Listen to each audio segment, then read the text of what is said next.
So in this case, the program for this regional high school would have a comprehensive academic program.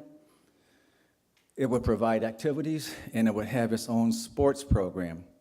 And when students graduate, they'll be graduating from the Alliance High School.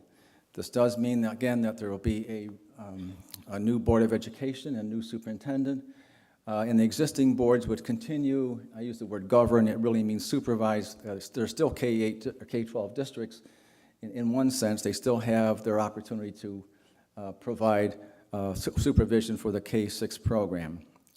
One of the things I do want to point out here, that in every one of these models, that the elementary school programs remain as is, which is an important concept here. And all of the superintendents, all of the board members, and quite frankly, all of the communities, I've had the opportunity to engage with students, teachers, and parents, and community members in all three districts over the last month. They all recognize the importance of maintaining the elementary school programs as they are. Now, in this case, this shows one of the things where there's some degree of efficiency, that in this case, I'm sorry, I'll assume this is Morristown, this is this is Heuvelton, and this is Hermon-Dekalb, that the principal of the building would serve as the superintendent, or vice versa, the superintendent would be the building principal as well. The next model has a completely different, same comprehensive program, but a completely different governance arrangement. Can't even call it a structure. This, again, is the same comprehensive program, but rather than having a separate Board of Education and a separate superintendent overseeing the high school, in this case, this is the current districts remain as they are, as K through 12 districts, and among the 38 teachers that are in the regional high school, one set of those teachers would be Hermon-Dekalb teachers who continue to be Hermon-Dekalb teachers. Another set would be Heuvelton teachers who continue to be Heuvelton teachers. And another set would be Morristown teachers who continue to be Morristown teachers, operating under the same union contracts that they have now. The assumption here, or the presumption, is that they're going to collaborate and provide the same educational program. But by doing this, one of the benefits of this arrangement is that when students graduate, because they are being at least taught in part by teachers from their own district, then they can receive their diplomas from their home districts, which maintains that perspective. One different variation here is that, again, because these districts are still operating at kindergarten through 12, that when the school day is over, then the students from Hermon-Dekalb and Morristown can return to their home districts for sports at the home school. Next one. This one is another model altogether. It's exactly the same program, only this time the governance body is both the St. Lawrence Lewis BOCES. This was a proposal or a model that operates on the very same basis as the others, except that it's under the aegis of BOCES with the support of an advisory committee. And here, again, sports can be at the home schools, and in our discussions with the State Education Department, the diplomas could be awarded from the home schools as well. I know we are all familiar with the CTE programs that operate through the St. Lawrence Lewis BOCES. This is now expanding that concept so that all students 7 through 12 would be members of the BOCES program. And in this case, all of the employees would become employees of BOCES as well. So those are the three different regional high school options that we are considering. And we're working through the cost right now. We haven't finished it yet, but all of the financial implications. The next one then, once we have these three models described in greater detail, then we're also simultaneously trying to compare that against the tuitioning concept. Now, tuitioning means, I know everyone knows what it means, but essentially it means here that Hermon-Dekalb, Heuvelton would continue to operate as a K-12 district, and Hermon-Dekalb and Morristown would pay tuition for their students to participate in the Heuvelton program. So when students graduated from 6th to 7th grade in Hermon-Dekalb and Morristown and enter the Heuvelton School, they now become members of the Heuvelton School District. They become members of the Heuvelton student body, they participate in the Heuvelton activities, and they participate as members of the Heuvelton sports teams. This is already a legally permissible practice. In fact, there are 17 or 18 schools right now in New York State that do tuition their students out to neighboring schools. So that's the other model under consideration. And I should say every one of these, which I don't have time to detail, but every one of these has a different manner of staff composition and how they determine from the current staffing districts. The next one is a merger. We've already had some discussion about merger already, and so the next option, the two more options, are both related to merger. The first one is to consider all three districts merging as one new single entity, as you can see, with one Board of Education. Obviously, there's some efficiency in doing that. It's a brand new identity for every for the entire complex. Consolidated program in athletics, diplomas from the merged school. However, just recall that still the elementary programs still continue, one in each of the communities, preserving that association with the individual communities, which is a very important element in all of these considerations. Now, one of the reasons that we're going to another alternative is the same point that Tom made earlier. Hermon-Dekalb has currently a true value tax rate of $18.20. Morristown, or Heuvelton, has a true value tax rate of $19.90. They're relatively close. On the other hand, Morristown, because of its high property wealth associated with property on the river and on the lake as well, has a true value tax rate of $14.34, a sizable difference.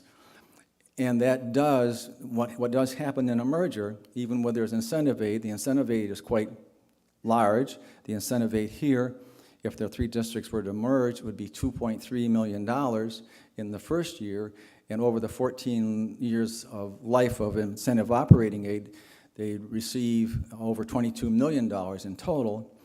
But one of the reasons it may not be advantageous for Morristown is that discrepancy. And what happens is that all of the true property wealth is consolidated into one number, all of the tax levies are consolidated into one number, and when you divide those two out, you're going to get a tax rate which is going to be higher than $14, potentially higher than $14.34. So why would Morristown vote to merge when it would increase its taxes? So we've gone to the last option, which is this. Knowing that the three-district merger may not be advantageous to Morristown, is to consider then the merger of Hermon-Dekalb and Heuvelton, which generates a little bit of less aid, but at the same time, Morristown would be paying tuition to this new entity, and therefore, in a sense, accomplish the same objective overall. Again, it'd be a new identity for the two districts, and Morristown would tuition its students, and diploma would again be from the merged district. So I've tried to abide by my timeline here, and just to say again that I want to emphasize that the focus here is upon developing working models for the regional high school. The other models of tuitioning and merger are presented. They're viable considerations, but they're not the intent of the study. The intent is to compare the benefits educationally and financially for regional high schools compared with the merger or tuitioning. So I've appreciated the opportunity to be with you, and I'll be glad to answer questions now or later, whatever you choose, Jim. Oh, okay, thank you. Are there any questions at all? Okay.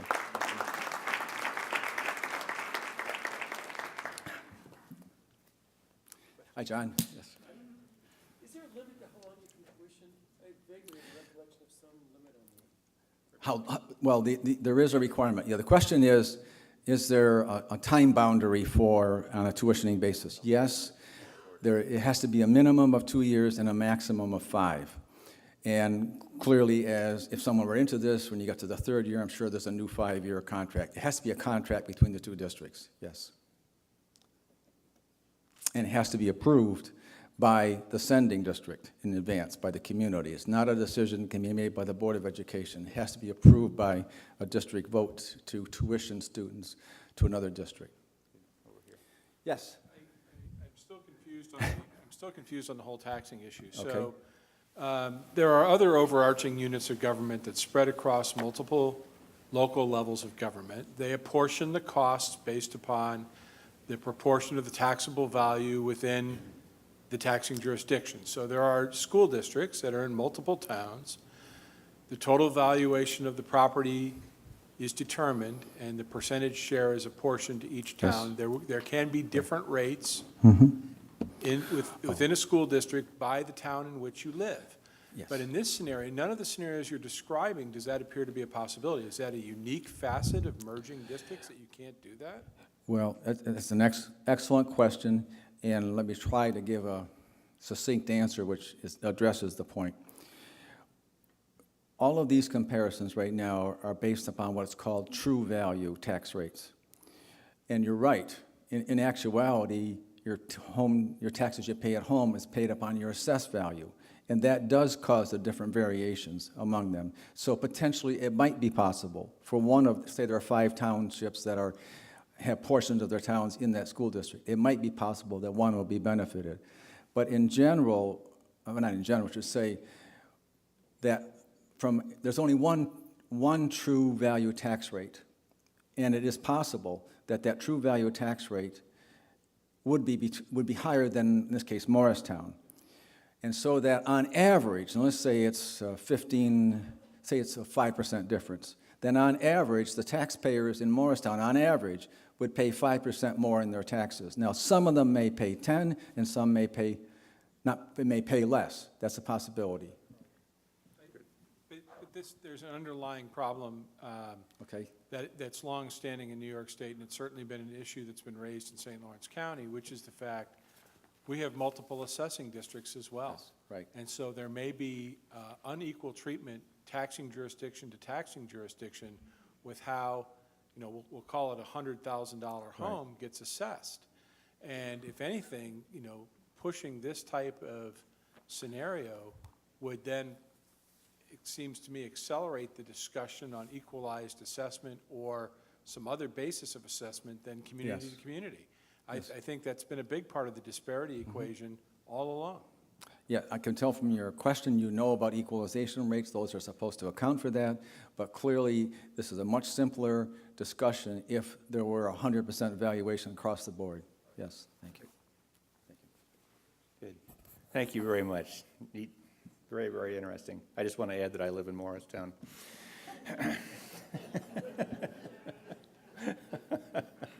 I'm pointing at the superintendent in Morristown. Okay.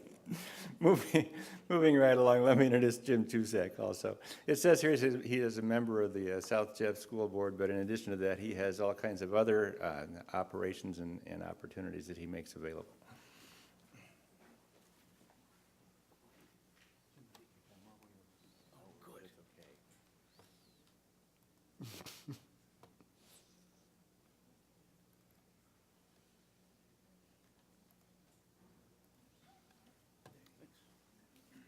Good afternoon. I promise mine will be different. Lots more pictures.